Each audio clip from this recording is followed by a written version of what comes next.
கிழக்கு நியூஸ் நேயர்களுக்கு வணக்கம். நான் பத்ரி சேஷாத்ரி. 5 மாநில தேர்தல் நடந்து கொண்டிருக்கிறது.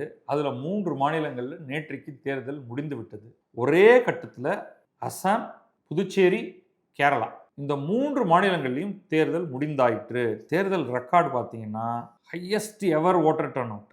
அதுல எங்க 2 மாநிலத்துல அசாம்லையும் புதுச்சேரியிலையும் வரலாறு காணாத வகையில் இதுவரைக்கும் வந்திராத அளவுக்கு மிக அதிகமான வாக்காளர்கள் வாக்குச்சாவடிக்கு வந்து வாக்களித்திருக்கிறார்கள். கேரளாலையும் 1987க்கு பிறகு கிட்டத்தட்ட 30 ஆண்டுகளுக்கு பிறகு இந்த அளவுக்கு வந்திருக்கு. ஒரு இவ்வளவு ஹை வாக்கு சதவிகிதம் வந்திருக்கிறதுங்கிறது வந்து 2 விஷயத்தை காண்பிக்கிறது. அதான் நம்ம டீட்டெயிலாக பார்க்க போகிறோம். டைம்ஸ் ஆஃப் இந்தியாவில் வந்திருக்கக்கூடிய இந்த கட்டுரையை அடிப்படையாக வைத்து number 1 SIR special intensive revision, number 2 களத்திலையும் நிறைய மாறுதல்கள் வந்துட்டு இருக்கு. மக்கள் வந்து இது ரொம்ப முக்கியமான தேர்தல், நம்ம போய் வாக்களிக்கணும் என்று இந்த 3 இடத்துலையும் நினைச்சிருக்காங்க. காம்பினேஷனாக தான் நான் எடுக்கிறேன். ஏன்னா எஸ்ஐஆர் அப்படின்னா அந்த டினாமினேட்டர் எஃபெக்ட் அப்படிம்போம். ஒரு ரேஷியோ எங்கேருந்து வருது? ஒரு எண்ணை இன்னொரு எண்ணால் வகுக்க வேண்டும். அப்படி கிடைக்கிறது தான் வந்து ரேஷியோ அப்படிங்கிறது. அந்த விதத்தில் கீழே என்ன நடந்திருக்குன்னா டினாமினேட்டர் குறைந்திருக்கிறது, மொத்த வாக்குகள் எண்ணிக்கை குறைந்திருக்கிறது. வாக்குச்சாவடிக்கு வருவோர்களின் எண்ணிக்கை ஒன்று சென்ற முறை என்ன இருந்ததோ அதே அளவுக்கு இருந்திருக்கிறது, அல்லது அதை விட கொஞ்சம் அதிகமாக இருக்கிறது. அந்த ஃபர்தர் டீட்டெயில்ஸ் எல்லாம் நம்ம வந்து நியூமரேட்டர் இன்க்ரீஸா இல்லையா அப்படிங்கிறத நம்ம இன்னும் ஒரு நாள் பொறுத்திருந்து தான் நம்ம வந்து அதை அனலைஸ் பண்ண முடியும். ஃபைனல் டேட்டா வந்ததுக்கு பிறகு சென்ற முறை எவ்வளவு பேர் வாக்குச்சாவடிக்கு வந்தார்கள், இந்த முறை எவ்வளவு பேர் வந்தார்கள், ஆண்களில் எவ்வளவு பேர் அதிகமாக வந்திருக்கிறார்கள் அல்லது குறைந்து, பெண்களில் எவ்வளவு பேர் சென்ற முறை இந்த முறை அப்படிங்கிறது எல்லாத்தையும் நம்ம அனலைஸ் பண்ணி ஆகணும்.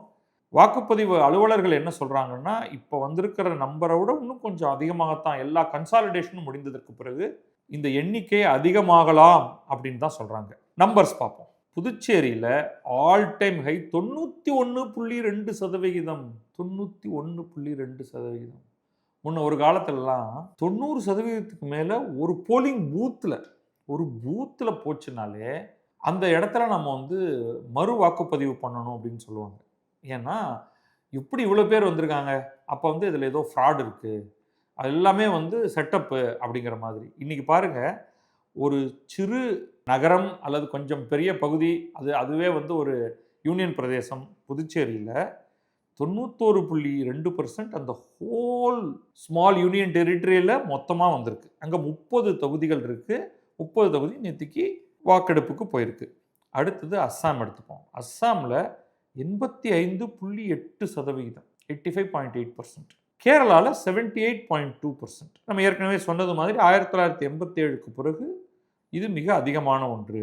புதுச்சேரியில் கடைசியாக 2011ஆவது ஆண்டில் 86.2% வாக்கெடுப்பு நடந்திருக்கு. அது அங்கிருந்து இப்போ வந்து 91.2க்கு போயிருக்கு. அஸ்ஸாம் எடுத்துக்கிட்டிங்கன்னா 2016ல் மிக அதிகமான அளவில் 84.7% வாக்கெடுப்பு அங்கே நடந்திருக்கு. அந்த இடத்துல தான் வந்து முதல் முறையாக பாரதிய ஜனதா ஆட்சியை பிடிக்கிறது. அதற்கு முன் தொடர்ச்சியாக 3 முறை காங்கிரஸ் ஆட்சியில் இருந்தது. அதற்கு முன்னால் அசாம் கணபரிஷத் மாதிரியான கட்சிகள்லாம் இருந்தன. ஸோ தொடர்ச்சியாக 3 முறை ஆட்சியில் இருந்த காங்கிரஸை தூக்கி எறிந்துவிட்டு பாரதிய ஜனதா வருகிறது. வந்து 2 முறை அது ஆட்சியை பிடித்தது 2016ல், மீண்டும் கைப்பற்றியது 2021ல். இப்பொழுது தான் 3வது முறையாக ஜெயிக்க முடியுமா என்று பாரதிய ஜனதா பார்த்து கொண்டிருக்கிறது. 85.8% வாக்கெடுப்பு நடந்திருக்கு. இது வந்து 1951லிருந்து பார்க்கும் பொழுது இதுதான் மிக அதிகமான பர்சன்டேஜ். 1951 தான் முதல் முறையாக அஸ்ஸாமில் தேர்தல் நடந்திருக்கு. 85.8% இந்த முறை கிடைச்சிருக்கு. 1951க்கு பிறகு ஆரம்பித்ததிலிருந்து ஆரம்பித்து இன்றைக்கு வரை இதுதான் மிக அதிகமானது. இப்போ தேர்தல் ஆணையர் வந்து இந்த எஸ்ஐஆர் ரொம்ப ரொம்ப பிரமாதமாக நடந்திருக்கு, இந்த சக்சஸ் ஸ்டோரி தொடர்கிறது. பீகாரில் நவம்பர் 2025 நடந்த தேர்தலின் போதும் அங்கேயும் வாக்குப்பதிவு சதவிகிதம் மிக அதிகமாக இருந்தது. இப்பொழுது அதே மாதிரி 3 இடத்துலையும் மிக அதிகமாக இருப்பதற்கு காரணம், நாங்கள் எல்லா தடைகளையும் மீறி இந்த ஸ்பெஷல் இன்டென்சிவ் ரிவிஷனை சிறப்பாக செய்தது தான் அப்படின்னு சொல்லியிருக்காரு. கூடவே அவங்க என்ன சொல்கிறாங்கன்னா, நாங்கள் வந்து வீடு வீடாக போய் வாக்காளர்களை வந்து பட்டியலில் சேர்த்தோம், அவங்கள வாக்கு அளிக்கிறதுக்கு சாவடிக்கு வரணும் என்று அவர்கள்ட்ட ஒரு கேம்பெயின் பண்ணோம், அதனாலையும் பார்ட்டிசிபேஷன் அதிகமாக ஆகியிருக்கிறது அப்படின்னு அவங்க சொல்கிறாங்க. என்னென்ன இந்த எஸ்ஐஆர் பற்றி பேசினோம், என்ன எஸ்ஐஆர் ஒரு முக்கியமான காரணம்னு. பட் எஸ்ஐஆர் வந்து என்ன இம்பேக்டை கொடுத்துருக்கு அப்படின்னு பார்த்தீங்கன்னா, கேரளாவில் எஸ்ஐஆரோட இம்பேக்ட் ரொம்ப குறைவு தான். அவர்களுடைய வாக்கு அளிக்கக்கூடியவர்களுடைய எண்ணிக்கை வெறும் 9 லட்சம் தான் குறைந்திருக்கிறது. 9 லட்சம் தான் குறைந்திருக்கிறது. அது வெறும் 3.2% மட்டுமே. புதுச்சேரியில் 77,367 வாக்குகள் குறைந்திருக்கின்றன எஸ்ஐஆர் காரணத்தினால. அது 7.6%. அஸ்ஸாமில் பார்த்தீங்கன்னா 2.4 லட்சம், வெறும் 1% தான் குறைந்திருக்கிறது. ஸோ இந்த 3 மாநிலங்கள்லையும் மிகப்பெரிய அளவுக்கு இந்த எஸ்ஐஆர்னால பாதிப்பு இல்லை அப்படிங்கிறத நீங்கள் ஞாபகம் வைக்கணும். எஸ்ஐஆர்னால பாதிப்பு உள்ள 2 மிகப்பெரிய மாநிலங்கள் இருக்கின்றன. அது ரெண்டுத்தையும் பார்த்தீங்கன்னா, இப்போ தமிழகத்தை எடுத்துக்கிட்டிங்கன்னா கிட்டத்தட்ட 90 லட்சம் குறைஞ்சிருக்கு. அதே மாதிரி மேற்கு வங்கத்தை எடுத்துட்டாலும் கிட்டத்தட்ட 90 லட்சம் குறைந்திருக்கிறது அப்படிங்கிறத ஞாபகம் வச்சுக்கோங்க. அஸ்ஸாம்லேயே வந்து இந்த பார்ட்டிசிபேஷன் நம்ம சொல்கிறோம் 85.8% அஸ்ஸாமில் வந்திருக்குன்னு சொன்னோம் இல்லையா, அது சீராக இல்லை. உதாரணத்துக்கு தராங் மாவட்டத்தில் தல்காவன் தொகுதியை எடுத்துக்கிட்டிங்கன்னா 94.5% டேர்ன் அவுட் வந்திருக்கு, 94.5. அதே மாதிரி 15 தொகுதிகளில் 90%க்கு மேலே இது எல்லாமே முஸ்லீம் மெஜாரிட்டி கான்ஸ்டிடுவன்சிஸ். அப்போ அங்கே பயங்கர மொபிலைசேஷன். முஸ்லீம்கள் அனைவரும் எப்படியாவது வாக்களிக்கணும்னு வந்திருக்காங்க. இப்போ முஸ்லீம்கள் அனைவரும் வாக்களித்தால் என்ன ஆகும் அப்படிங்கிறதுனால இந்துக்களும் பெரும் கூட்டத்தில் அங்கே போயிருக்காங்க. ஸோ இதை வந்து நல்லதுன்னு சொல்கிறதா கெட்டதுன்னு சொல்கிறதான்னு தெரியல, பட் அந்த தகவலை நம்ம வைத்துக்கொள்வோம். அடுத்தது ஹிந்து மெஜாரிட்டி பெல்ட் எடுத்துக்கிட்டிங்கன்னா அங்கே 82% தான்.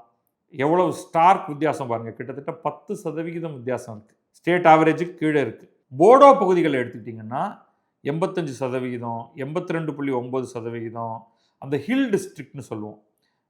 போடோவில் வந்து இப்போ பராக் வேலியில் 82.9%. போடோ பழங்குடியினர் வாழக்கூடிய இடத்துல 85. Hill districts of Karbi Anglong, Dima Hasao அங்கெல்லாம் வெறும் 74.2% தான். ஆனால் மிக குறைவான தொகுதிகள், மிக குறைவான வாக்குச்சாவடிகள். ஸோ அங்கே 74.2% வரதே பெரிய விஷயம் அப்படின்னு நம்ம வச்சுக்கலாம். இந்த பெரும் எண்ணிக்கையில் வந்து வாக்காளர்கள் வாக்குச்சாவடிக்கு வருவதை பார்த்துட்டு ஹிமந்த பிஸ்வா சர்மா இப்போ இருக்கிற சீஃப் மினிஸ்டர் அவர் வந்து என்ன சொல்கிறாருன்னா வந்து மொத்தம் அவங்களுக்கு 126 அசம்பிளி சீட் இருக்குது, 90 சீட்டு கட்டாயமாக எனக்கு கிடச்சிரும், 100க்கு மேலே போனாலும் ஆச்சரியப்படுறதுக்கு இல்லை அப்படின்னு சொல்கிறாரு. அவ்வளவு எளிது கிடையாது. இவர் சொல்கிற மாதிரி வந்து கூட்டம் வந்துருச்சுன்னா ஓட்டெல்லாம் இவருக்கு தான், சீட்டெல்லாம் இவருக்கு தான் அப்படின்னு நம்ம சொல்ல முடியாது. 90 வருமா 100 வருமா அப்படிங்கிறதெல்லாம் தெரியல.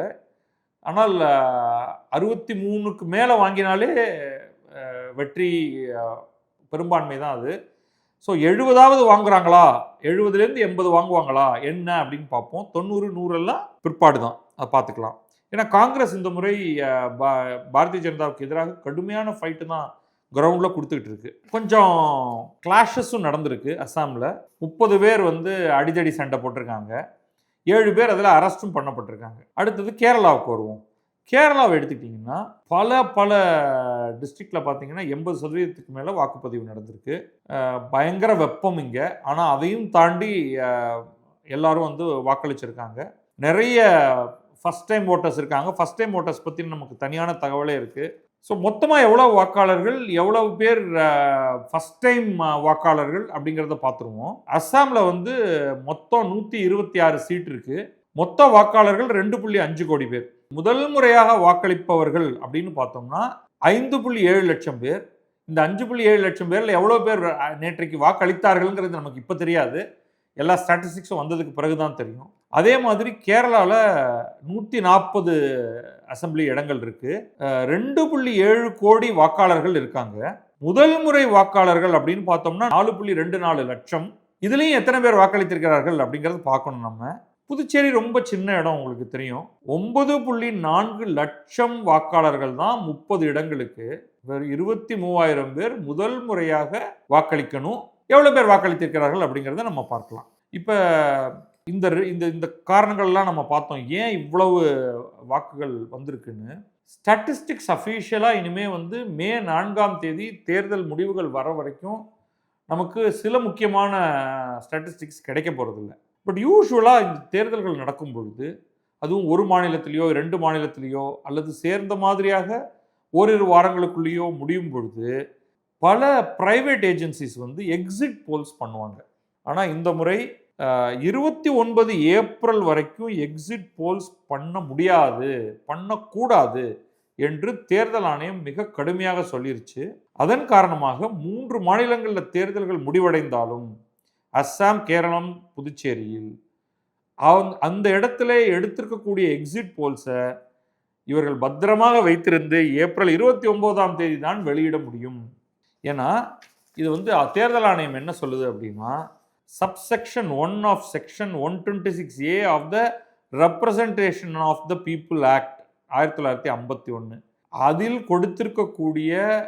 எங்களுக்கு கொடுத்திருக்கக்கூடிய அதிகாரத்தை பயன்படுத்தி அதோட கூட subsection 2 of the said act நாங்கள் வந்து 29 ஏப்ரல் 6:30 மணி வரை, மாலை 6:30 மணி வரை எக்ஸிட் போல் நடத்தக்கூடாது, அதன் ரிசல்ட்டை சொல்லக்கூடாது என்று தடை செய்கிறோங்கிறாங்க. நடத்தக்கூடாதுன்னு இவங்க எப்படி சொல்கிறது? எல்லாம் நடத்தியாச்சு. டிசமினேட் பண்ணக்கூடாது என்று வேண்டுமானால் சொல்லலாம். தேர்தல் முடிச்சுட்டு ஒரு ஆள் வெளில வர்றவனையே அவனை தனியாக கூட்டிட்டு போய், எப்பா நீ யாருக்கு ஓட்டு போட்ட, அவ்வளோதான், அனானிமஸாக உன் பேரை எங்கேயும் எழுதிக்க மாட்டோம், நீ யாருக்கு வாக்களித்த அப்படின்னு கேட்டு வாங்குறது தான் வந்து எக்ஸிட் போல். அப்புறம் ஆணா பெண்ணா, உன்னுடைய வயது என்ன, மற்ற விவரங்கள், நீங்கள் வந்து மிடில் கிளாஸா, அப்பர் மிடில் கிளாஸா, லோவர் கிளாஸா, உன்னுடைய வருமானம் என்னன்னு கேட்டுப்பாங்க. அது போன்ற பல நீ வந்து என்ன படிச்சிருக்க, இந்த மாதிரியான பல தகவல்களை வைத்து தான் படித்தவர்கள் யாருக்கு வாக்களித்திருக்கிறார்கள், படிக்காதவர்கள் யாருக்கு வாக்களித்திருக்கிறார்கள், பணக்காரர்கள் யாருக்கு வாக்களித்திருக்கிறார்கள், ஏழைகள் யாருக்கு வாக்களித்திருக்கிறார்கள் அப்படின்லாம் வந்து நீங்கள் ஒரு ஸ்டாட்டிஸ்டிக்ஸை கொடுக்க முடியும். 23ஆம் தேதி தமிழகத்தில் தேர்தல், 23, 29 2 ஃபேஸாக மேற்கு வங்கத்தில் தேர்தல். அந்த 29ஆம் தேதி தேர்தல் முடிஞ்சதுக்கு பிறகு தான் 6:30 மணி அதான் டைம் கட் ஆஃப் வச்சுருக்காங்க. அதுக்கப்புறம் நீ எக்ஸிட் போல்ஸை போட்டுக்கோ அப்படின்னு சொல்லிட்டாங்க. அதோட முக்கியம் என்ன சொல்கிறாங்கன்னா, சரி அதை மீறி போட்டால் என்ன பண்ணுவ அப்படின்னா, சட்டையை பிடிச்சி தூக்கி ஜெயிலில் போட்டுருவேன் அப்படின்னே சொல்கிறாங்க. Representation of the people act 1951 படி நாங்கள் ஒன்றை சொல்லி நீங்கள் அதை மீறினால் உங்களை 2 ஆண்டுகள் வரை கைது செய்து சிறையில் அடைக்கலாம். கைது செய்து 2 ஆண்டுகள் வரை அஃப்கோர்ஸ் உங்களை ப்ராசிக்யூட் பண்ணி சிறையில் அடைக்கலாம். நீ அவனாவது ஒருத்தன் இதுக்காக போய் தேர்தல் ரிசல்ட்டை போடுவானா, அல்லது ஃபைனும் போடலாம், அல்லது ரெண்டுமே செய்யலாம். ஃபைன் போடலாம், சிறையில் அடைக்கலாம், இல்லை ஃபைனும் போட்டு சிறையில் அடைக்கலாம். என்னுடைய கருத்து என்ன அப்படின்னா, இது மகா அபத்தமானது. தேர்தல் ஆணையம் இந்த அளவுக்கு பிடிவாதம் பிடிக்க வேண்டிய தேவையே இல்லை. அஸ்ஸாம் தேர்தல் முடிவுகள் எந்த நிலையிலும் மேற்கு வங்கத்தின் முடிவுகளை பாதிக்காது, தமிழகத்தின் தேர்தல் முடிவுகளை பாதிக்கவே பாதிக்காது. அப்படி இருக்கும் பொழுது இல்லை நான் வந்து இதை தடுத்து நிறுத்தியே தீருவேன் என்று தேர்தல் ஆணையம் சொல்ல வேண்டிய அவசியம் இல்லை. ஒன்று நான் ஒத்துக்கிறேன், இப்போ மேற்கு வங்கத்தில் 2 ஸ்டேஜில் நீங்கள் உங்களுடைய தேர்தலை நடத்துகிறீர்கள். அப்போ 2 ஸ்டேஜில் நீங்கள் தேர்தல் நடத்துகிறீங்கன்னா, முதல் ஸ்டேஜ் முடிஞ்ச உடனேயே நீங்கள் அந்த தேர்தல் ரிசல்ட் சொல்கிறீங்கன்னா அது ப்ராப்ளம். ஆனால் அந்த இடத்துல நீங்கள் என்ன பண்ணலாம், 2 ஸ்டேஜையும் முடிச்சிரு, 2ஓ 3ஓ 4ஓ 5ஓ உங்களுடைய ஸ்டேஜஸை நீங்கள் முடித்ததற்கு பிறகு கடைசி ஸ்டேஜுக்கு பிறகு நீங்கள் அப்போ அங்கே ரிலீஸ் பண்ணிக்கங்க. மற்ற மாநிலங்களில் தேர்தல் முடிஞ்சிருச்சு, அந்த இடத்துல அந்த மாநிலத்தோடைய ரிசல்ட்டை சொல்லிவிடுங்கள் அப்படின்னு சொல்கிறதுல தப்பு இல்லை. இஃப் பார்லிமெண்ட் எலெக்ஷனாக இருந்தால் முழுமையாக பார்லிமெண்ட் ஓட்டிங் முடிந்ததற்கு பிறகு, இந்தியா முழுவதிலும் முடிந்ததற்கு பிறகு அதோடைய ரிசல்ட்டை சொல்லுங்க அப்படின்னு சொல்லலாம். Various agencies, Axis My India அவங்க வந்து ஒரு one of the polling agencies, அவங்க தெளிவாக சொல்லிட்டாங்க, நாங்கள் இசிஐ கைட்லைன்ஸை ஃபாலோ பண்ணுறோம், 29 ஏப்ரல் 6:30க்கு பிறகு தான் நாங்கள் வந்து ரிசல்ட்டை கொடுக்க போகிறோம் அப்படின்னு சொல்லிட்டாங்க. நாமும் அது வரைக்கும் வெயிட் பண்ணணும். இந்த 3 மாநிலத்தை சேர்ந்தவர்களுக்கும், இப்போ புதுச்சேரி ரொம்ப சின்ன இடம், கேரளத்தில் ஒரு பயங்கரமான ஒரு ஆர்வம் இருக்கும், அஸ்ஸாமுக்குமே ஆர்வம் இருக்கும், புதுச்சேரிக்குமே ஒரு ஆர்வம் இருக்கத்தான் இருக்கும், யார் ஜெயிப்பாங்க அப்படிங்கிறதுக்கு. எக்ஸிட் போலை வந்து முழுமையாக நம்ப முடியாது என்றாலும் எக்ஸிட் போல் கொடுக்கக்கூடிய தகவல் பெரும்பாலும் க்ளோஸ் டு ஃபைனல் ரிசல்ட் தான். அதனால் வந்து அதை நமக்கு வந்து தராமல் தவிர்ப்பது அப்படிங்கிறது சரியல்ல. என்னுடைய தாழ்மையான விண்ணப்பம், நன்றி, வணக்கம். நான் பத்ரி சேஷாத்ரி. இது கிழக்கு நியூஸ்.